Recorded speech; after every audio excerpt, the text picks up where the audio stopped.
it's cold. So let's warm up with a bowl of creamy chicken noodle soup.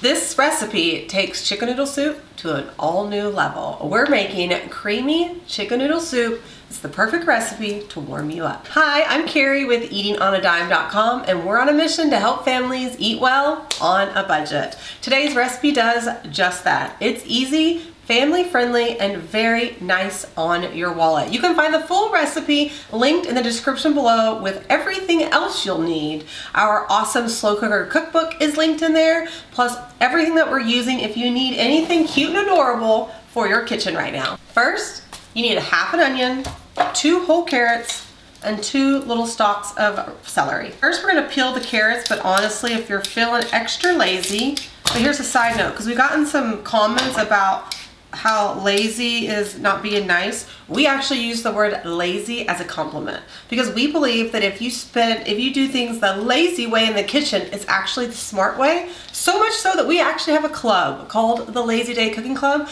I'll give you a link for that too, but it'll show you how to do crock-pot freezer cooking, which is a game changer to get dinner done every single night with you actually not even cooking. So speaking of lazy, as a compliment, we are going to use our chopper today. This is, I have it linked in the description, but it's just a chopper to chop up all your vegetables. You can use it for onions, celery, carrots, all the things. So let me show you how to actually cut your carrots. The carrots are the hardest part because they're thick. So you want to cut them to where they will actually fit in here. So this is just be in half, and then you want to cut them in half lengthwise. So every carrot will go lengthwise. Cutting it in half lengthwise, if it's really fat, kind of like this one, you can cut it in half lengthwise again, just so your pieces are diced up smaller, just depending how big you want your carrots in your soup. Then I place those halves into the chopper, a quick push down, and they're chopped into mini pieces. Look at these perfectly tiny pieces, just like you get at a restaurant. Now we're getting our celery ready. You can actually chop up these little leaves if you want to in your soup. Some people like it, some people don't. No judgment. So all I do for this one is I make sure they are cut into pieces that will fit in the chopper. And off to the chopper they go. And you just push them straight down. See how fast? I just love this chopper. Those are chopped, so last we have to do is our onion. And as you can see, I'm also keeping all the vegetables in the container. So for our onion, we just need a half an onion. If you want to, you can do a whole onion, depending on how big it is. But I'm gonna cut it in half and then get those off to the side and peel off that outer layer, or 2. And then I'm gonna cut that half in half again. So this makes onions like less crying. I usually push the point into the onion down first, so it kind of comes in at an angle, and then I push it right through and it chops them all at once. So if I were to put the onion in like this, when I push this down, you'll have long strips. So I push it at an angle, then push it in, and inside you'll see you'll have perfectly diced up onions that match the carrots and the celery. That's why I love having a food chopper so much, because it's lazy, the smart way, but I love it because then everything cooks all at the same time. Okay, now that all our veggies are chopped, we're gonna head to the stove top, and we're gonna need a big pot to get this soup going. In a large stock pot over medium-high heat, we're going to add 1 tablespoon of butter and a tablespoon of oil. Today we are going to do olive oil, or you can use avocado oil as well. And add in those vegetables that we just chopped up. Saute these veggies for 5 to 7 minutes over medium-high heat until they become softer. Now that they're nice and soft, we're going to go ahead and add in our minced garlic. Stir this around and cook this for about 1 minute until you can smell the garlic. Now we did 2 teaspoons of minced garlic, which would be the same as 2 cloves of garlic that you can mince. And add in a 1/4 cup of flour. So stir this flour in and cook for about a minute. What this is doing, this is going to act as our thickening agent. So this is why we don't have to use like a cream of chicken soup or anything in this soup. It's because we are making the flour to be our thickening to make it nice and creamy. Then add in about 4 cups of chicken broth. Then I like to go in with a whisk and gently whisk it together, and what that does is allow that flour to dissolve. So a little flour will be stuck to the vegetables, and that's okay. But since this is a thickening agent, we want it to be blended in really well. Now you're going to see some dark pieces, and that's just because I got some of my onions a little dark.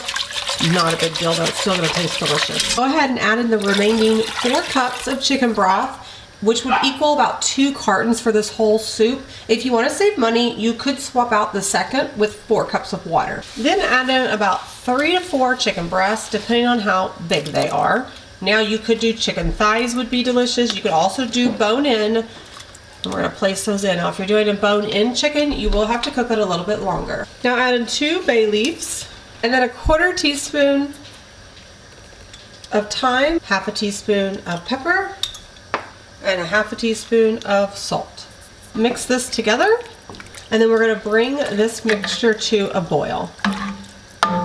So I'm gonna turn this heat up to high to bring it to a boil. Now that it's boiling, I like to give it a quick stir. We're gonna add the lid and reduce the heat down to simmer. Now, usually simmer is like low, but I kind of go medium low on this.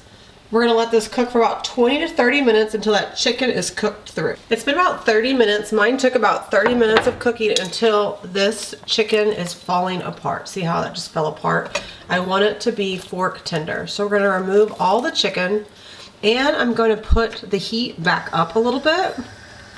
We want to bring it to another boil so we can get those noodles cooking. While it's boiling, go ahead and add the noodles. Give those a quick stir in and let them cook for 8 to 9 minutes until the noodles are cooked through. And then we're going to come over to the chicken and start shredding. I take 2 forks and just pull apart the chicken into small pieces. I like them to be kind of bite-sized pieces because remember, this is a soup and you want it to fit on your spoon.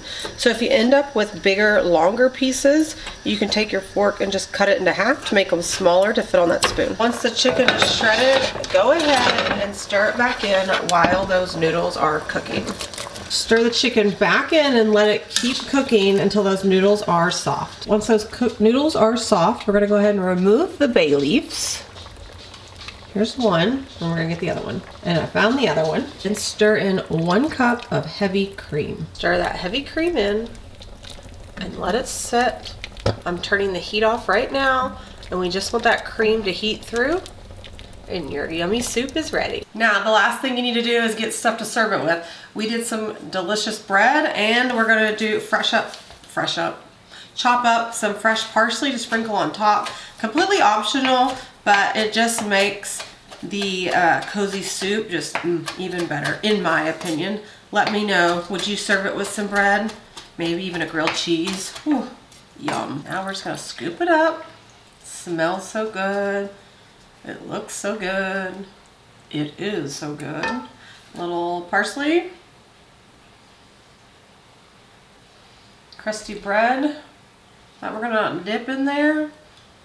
And then it's time to taste test, my favorite part. Yeah. It's a little hot still.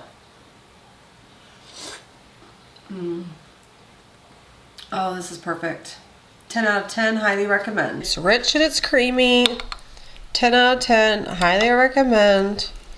And since it's your own bowl, it's okay to double dip. That's how easy it is. It's so simple to make, just to throw it in here. It's also really easy to make in your slow cooker as well. Remember, you can find the full recipe linked in the description.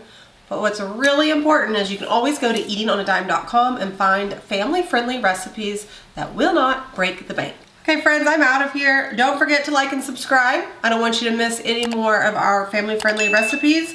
And in the meantime, don't forget to eat at home by eating on a dime.